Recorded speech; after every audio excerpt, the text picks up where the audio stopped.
So when you look at Inverness through the eyes of Lady Macbeth, it becomes a battlefield.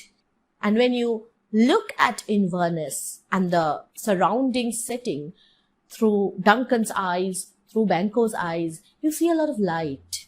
So this scene provides you with one thing that this play actually lacks, that is sunshine.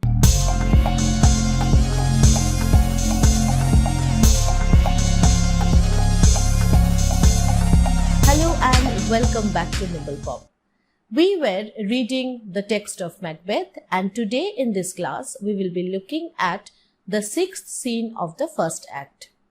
This is a very short scene, but you will realize that this scene has a lot of importance. It also adds an additional dimension to the play. Watch this video till the end, and if you haven't subscribed yet to my channel, please do so to support us.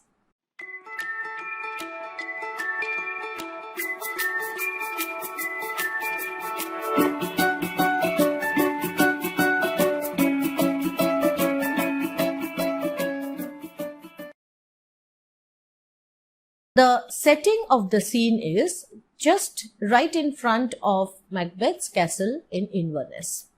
We see Duncan with his sons, Malcolm, Donalbain, Banquo, Lennox, Macduff, Ross, Angus and attendants on stage. Now Banquo, who had planned to pay a visit to Macbeth's palace or castle, has arrived here, and he in this scene comments on the ambience, on the atmosphere of Macbeth's castle, and we also see Lady Macbeth entering the stage after a few minutes, and there's a little short conversation between Duncan and Lady Macbeth. So first we will look at Duncan's speech and Banquo's reply. "This castle hath a pleasant seat. The air nimbly and sweetly recommends itself unto our gentle senses." So Duncan, he is extremely pleased with the whole setting. He feels that this castle has a pleasant seat. Now this is where the irony starts to operate.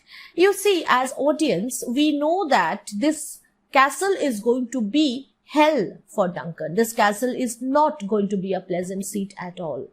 But Duncan, he is so innocent in his trust, in his faith, that he considers this hellhole, which is like, Inverness. It also sounds very similar to Inferno.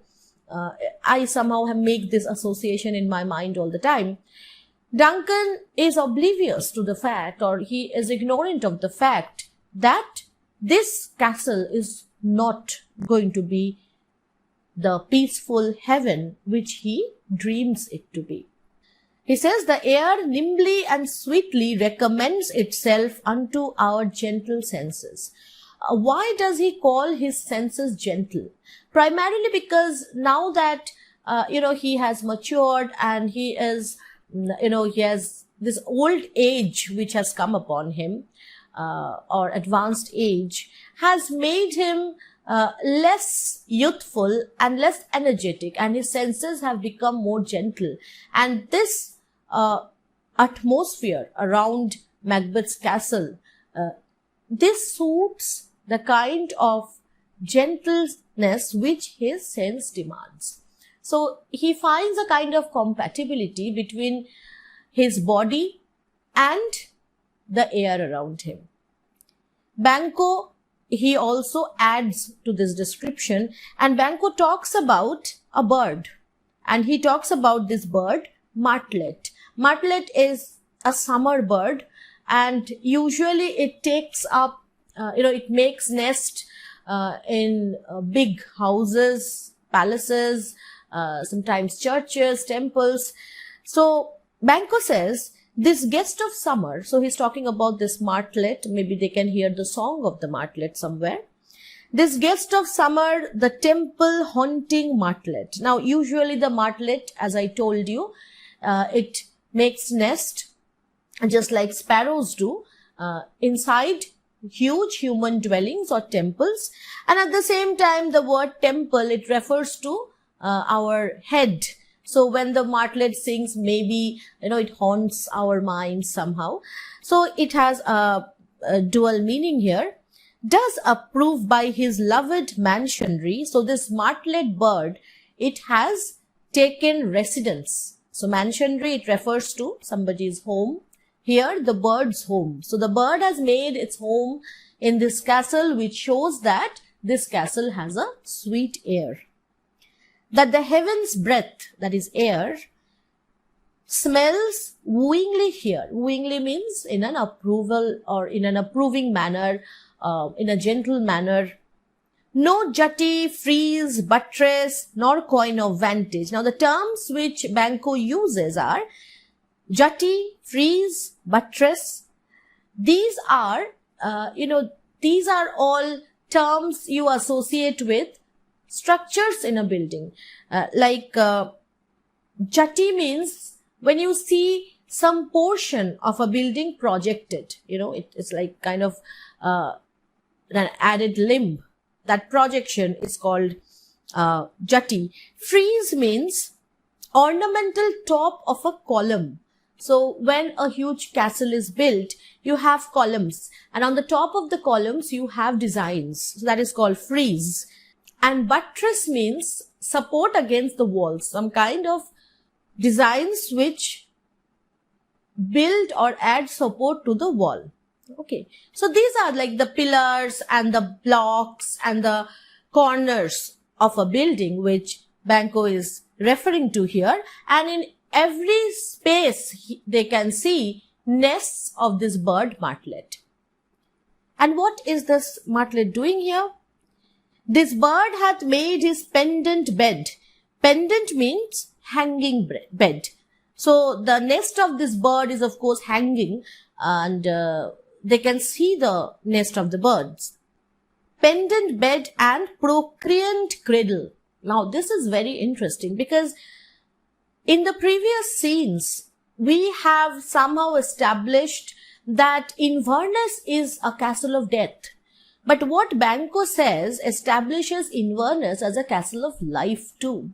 So you see what Shakespeare does here. He is trying to tell you that evil or negativity does not automatically be a part of a place. I mean, a place is not by default evil. A place is made evil by the perspectives of the people who look at it. So when you look at Inverness through the eyes of Lady Macbeth, it becomes a battlefield, or it becomes a battlement. It becomes a guarded fortress. It becomes a dark place. And when you look at Inverness and the surrounding setting through Duncan's eyes, through Banco's eyes, you see a lot of light.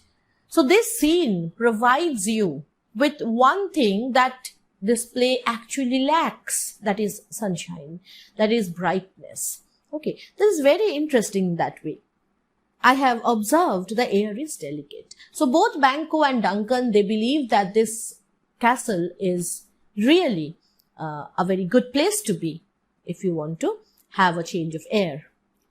Now Lady Macbeth enters. So right when they were talking about sunshine, about fresh air, about life, right then Lady Macbeth walks in.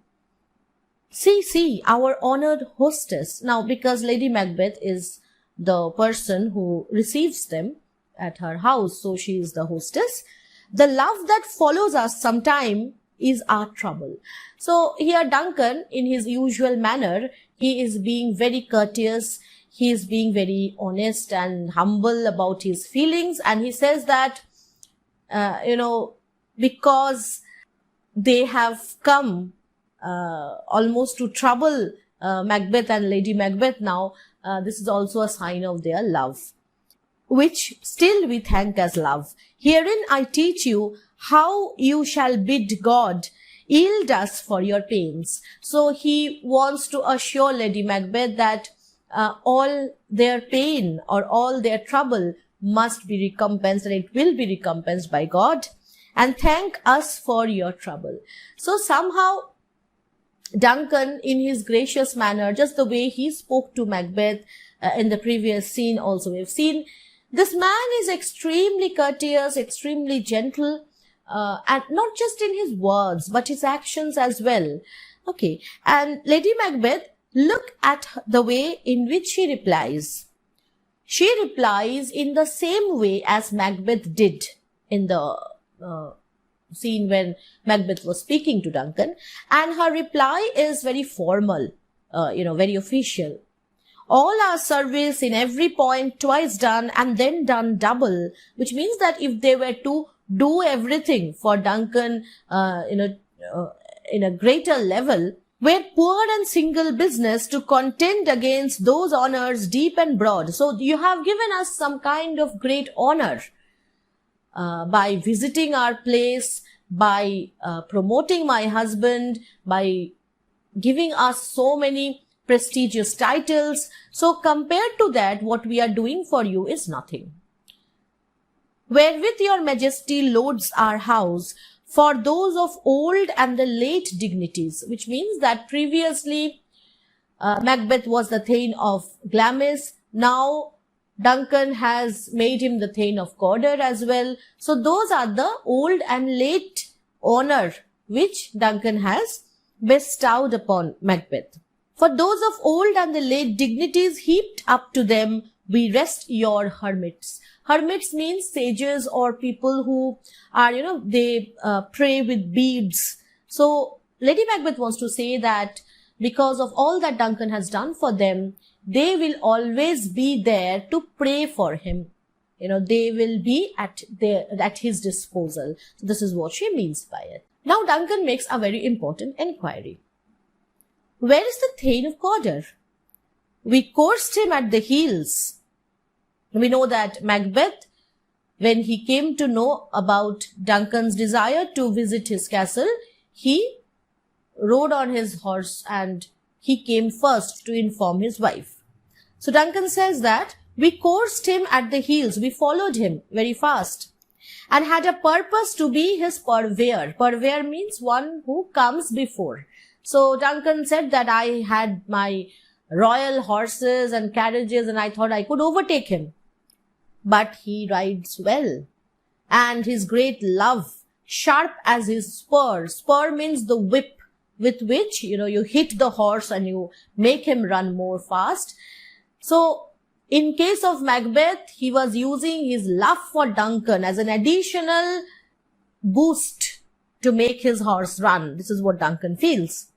Sharp as his spur hath holped him to his home before us. So holp him here means help him. So maybe Macbeth loves us so much that he rode way too fast for us to catch him, and he has already arrived, I'm sure.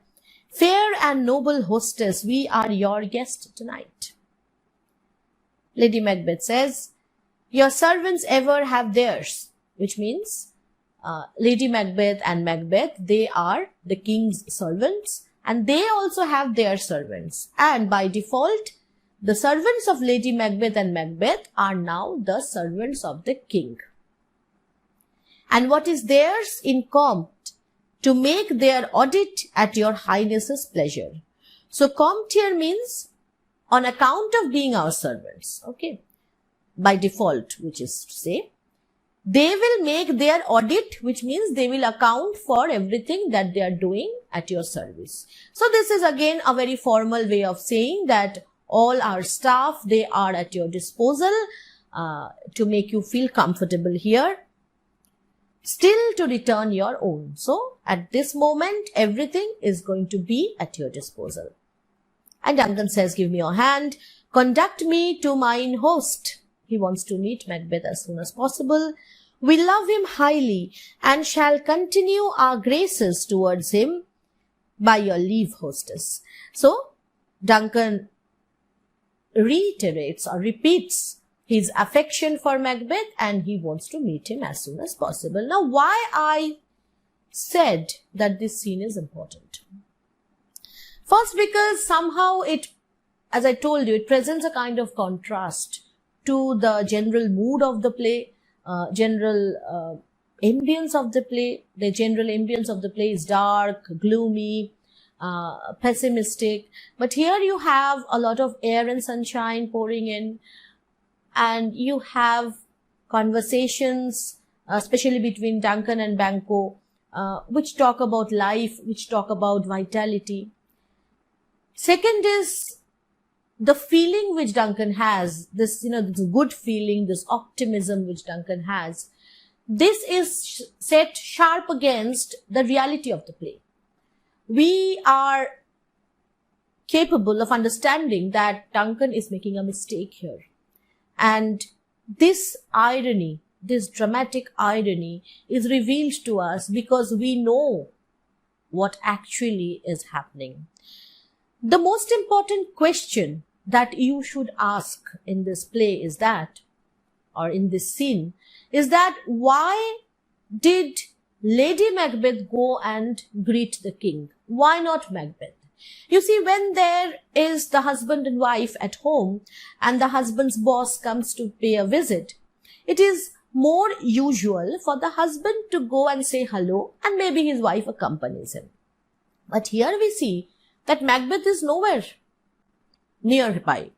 He sends his wife, or rather his wife comes, maybe on her own, because she is rather making the decisions right now. Now the simple answer is that Lady Macbeth is aware of Macbeth's inability to wear a mask properly. This mask is not, of course, the mask of COVID-19, is a mask which you wear to hide your emotions, to hide your feelings. In the previous scene, Lady Macbeth felt that Macbeth's face is like a page on which men may read strange matters. It's like a book. And she does not want Duncan or his royal assistants or his kinsmen who have followed him to somehow have any doubt about their intention or have any hunch about something wrong that might happen. So we see that Macbeth is being protected here by Lady Macbeth because she knows that she is a more powerful actor or a more capable pretender. She knows how to look like the innocent flower and be the serpent under it. So here we see that Lady Macbeth's decision to go and greet the king instead of Macbeth makes us understand that she is very serious about her plan and she is very protective of her husband. All right. So here, this is all the scene is about, and this also gives us a kind of pause before the most important scene of the exposition of the first act comes right after this, the seventh scene, one of the most vital scenes of this play. It gives us a kind of a stasis before the emotional dynamics of the play unfolds itself. So I hope to catch you very soon with the most challenging scene of this play so far as character development is concerned. Stay with us till then and hope you all stay safe and stay home and keep studying with us. Thank you. Bye-bye.